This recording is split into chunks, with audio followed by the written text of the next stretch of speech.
নমস্কাৰ আজি আমি আলোচনা কৰিম ট্ৰিগনোমেট্ৰিৰ ৰেচিঅ'ৰ ওপৰত অৰ্থাৎ ট্ৰিগনোমেট্ৰিক অনুপাতৰ ওপৰত এতিয়া কথা ট্ৰিগনোমেট্ৰিক অনুপাতৰ সৃষ্টি হৈছিল সমকোণী ত্ৰিভুজক লৈ এতিয়া সমকোণী ত্ৰিভুজ ধৰি লওঁ মই এটা সমকোণী ত্ৰিভুজ এ বি চি যদি মই ভাবি লওঁ যে ইয়াত বিটো সমকোণ তেনেহ'লে আৰু ইয়াত চিটো ভূমিকোণ হয় তেতিয়াহ'লে আমাৰ ইয়াৰ কাৰণে ভূমি হৈ আছে কোনটো বি চিটো আমাৰ কাৰণে ভূমি হৈ আছে আৰু অৰ্থাৎ যাক আমি কি কৰোঁ ইংৰাজীত লিখিলে বেষ্ট ঠিক তেনেকুৱা এ বিটো হৈছে আমাৰ কাৰণে লম্ব যাক পাৰপেণ্ডিকুলাৰ বুলি কোৱা হয় অৰ্থাৎ পি দিয়ে বুজোৱা হয় আৰু এ চিটো হৈছে আমাৰ কাৰণে কি অতিভুজ অৰ্থাৎ কৰ্ণ যাক আমি হাইপোটেনাছ বুলি কওঁ অৰ্থাৎ কিহেৰে বুজাওঁ আমি এইচেৰে এতিয়া ট্ৰিগনোমেট্ৰি জন্ম হৈছিল এই তিনিটা বাহুক লৈ অৰ্থাৎ লম্ব ভূমি আৰু অতিভুজক লৈ ট্ৰিগনোমেট্ৰি গঠন হৈছিল আৰু ট্ৰিগনোমেট্ৰিৰ মুঠ অনুপাত আছে 6টা আৰু সেই 6টা অনুপাতক আমি কিদৰে নিৰ্ণয় কৰিব পাৰোঁ বাহুৰ সৈতে বাহুৰে আমি কিদৰে নিৰ্ণয় কৰিব পাৰোঁ এই বিষয়ে আজি আলোচনা কৰিম গতিকে আপোনালোকে ভিডিঅ'টি শেষলৈকে চাব ভিডিঅ'ৰ মাজতে স্কিপ নকৰিব কাৰণ আপোনালোকৰ কোনোবা এটা বস্তু হয়তো ৰৈ যাব পাৰে তেতিয়াহ'লে ষ্টাৰ্ট কৰোঁ এতিয়া মই যদি ভাবি লওঁ যে চিটো আমাৰ ভূমিকোণ আছে তেতিয়াহ'লে এই কোণটো সাপেক্ষে যদি মই চাওঁ অৰ্থাৎ এই কোণটো যদি মই থিতা বুলি ভাবি লওঁ অৰ্থাৎ এইটোত কোণটো মই চি বুলি ধৰি লওঁ মই এইটো থিতা হৈ আছে তেতিয়াহ'লে আমি ধৰি ল'লে এই কোণটো থিতা সাপেক্ষে আমাৰ থিতা সাপেক্ষে ভূমি আছে বি চি লম্ব হৈ আছে এ বি আৰু অতিভুজ হৈ আছে আপোনাৰ কি এ চি অৰ্থাৎ best B C perpendicular A B আৰু হাইপোটেনাছ হৈছে আপোনাৰ কি এ চি এতিয়া আমাৰ ট্ৰিগনোমেট্ৰিৰ প্ৰথম অনুপাতটো হ'ল যদি প্ৰথম অনুপাতটো চাওঁ তেতিয়াহ'লে আমাৰ এইটো হ'ল চাইন থিতা যদি আপোনাৰ চি কোণ সাপেক্ষে বিচাৰে তেতিয়াহ'লে আপুনি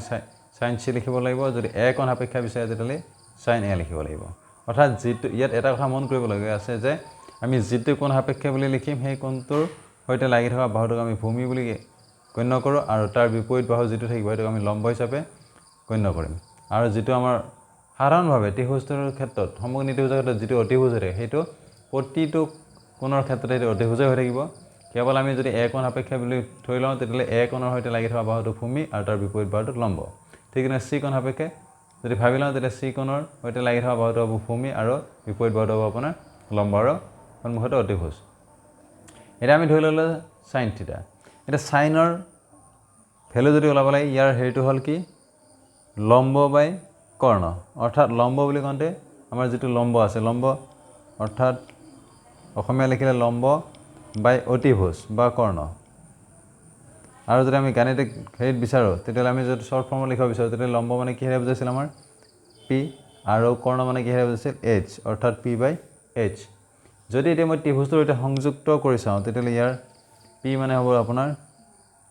এ বি আৰু কৰ্ণ মানে হৈছে আপোনাৰ এ চি অৰ্থাৎ অতিভুজ মানে এ চি অৰ্থাৎ A B by A C হ'লে আপুনি কি পাম আমি চাইন থিতা ঠিক তেনে নেক্সট অনুপাতটো হ'ল আপোনাৰ কছ থিতা হ'ল আপোনাৰ ভূমি বাই অতিভুজ অৰ্থাৎ বেছ ডিভাইডেড বাই হাইপোটেনাছ তেতিয়াহ'লে বেছক আমি কিহেৰে বুজাইছিলোঁ বিৰে আৰু হাইপোটেনাছটো আছিলে আপোনাৰ এইচে অতিভুজটো এতিয়া আমি যদি চাওঁ অতিভুজটোত ভূমি কোনটো হৈ আছে আমাৰ কাৰণে বি চি আৰু হাইপোটেনাছ হৈ আছিলে আপোনাৰ কি এ চি অৰ্থাৎ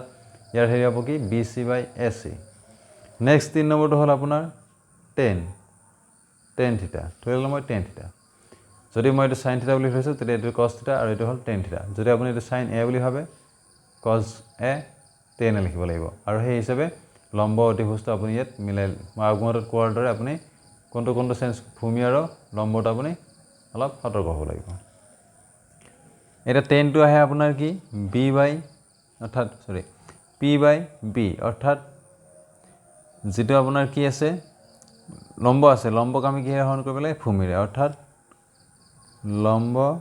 বাই ভূমি অৰ্থাৎ পি বাই বি তেনেহ'লে এই ত্ৰিভুজৰ ক্ষেত্ৰত আমাৰ পি কি আছিল পি মানে আছিল আমাৰ কোনটো এ বি তেতিয়াহ'লে এইটো হ'ব এ বি মানে আছিল বেছ কোনটো আছিল আমাৰ বি চি অৰ্থাৎ A B by B C next এতিয়া আমি যদি এই তিনিটা যদি আমাৰ মনত থাকে তেতিয়াহ'লে আমি নেক্সট তিনিটা আমাৰ অতি সহজ ওলাব কেনেকৈ ওলায় আপোনালোকক মই দেখুৱাই আছোঁ চাইনৰ সম্পূৰ্ণ বিপৰীত হ'ল আপোনাৰ কছেক অৰ্থাৎ আপুনি চাইনটো ওলোটা কৰি লিখি দিলেই বা ওলোটা কৰি দিলে আপুনি কি হৈ যাব কছেক অৰ্থাৎ তেতিয়াহ'লে এইটো কি হ'ব অতিভুজ বাই লম্ব অৰ্থাৎ এইটো আপোনাৰ আহিব এইচ বাই পি তেতিয়াহ'লে এইটো এছ চি বাই কি হৈ যাব এইটো আপোনাৰ এ বি ঠিক তেনেকুৱা আপোনাৰ নেক্সট কছৰ সম্পূৰ্ণ ওলোটাটো হ'ল আপোনাৰ চেক তেতিয়াহ'লে sec cosৰ উল্টা হৈ যাব তেতিয়াহ'লে অতিভুজটো আপোনাৰ অতিভুজ বাই কি হৈ যাব এইটো ভূমি হৈ যাব অৰ্থাৎ যদি আপুনি চাই h/b হৈ যাব বাহু হিচাপে চালে ac/bc দেখাব এতিয়া টেনৰ সম্পূৰ্ণ ওলোটাটো হ'ল আপোনাৰ cot যদি টেনৰ সম্পূৰ্ণ ওলোটা হয় তেতিয়াহ'লে ভূমিৰ ক'ত গুচি যাব ওপৰত আৰু লম্বটো থাকিব আপোনাৰ তলত অৰ্থাৎ b/p তেতিয়াহ'লে আপোনাৰ bc/ab এতিয়া